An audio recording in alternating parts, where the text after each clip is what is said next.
ആ ഇരുട്ടുമുറിയിൽ നിന്നുകൊണ്ട് അവൾ തൻ്റെ ജാലകത്തിനരികെ വന്നു നിന്നുകൊണ്ട് ദൂരെ അനന്തതയിലേക്ക് കണ്ണും നട്ട് നോക്കിയിരിക്കുകയാണ്.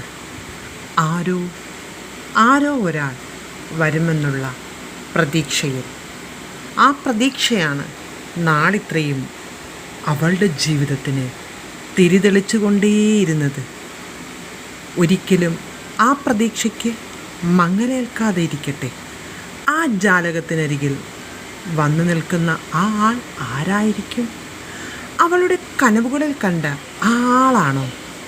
അതോ വരാനിരിക്കുന്ന കനവുകളിലുള്ള ആ ഒരാളാണോ?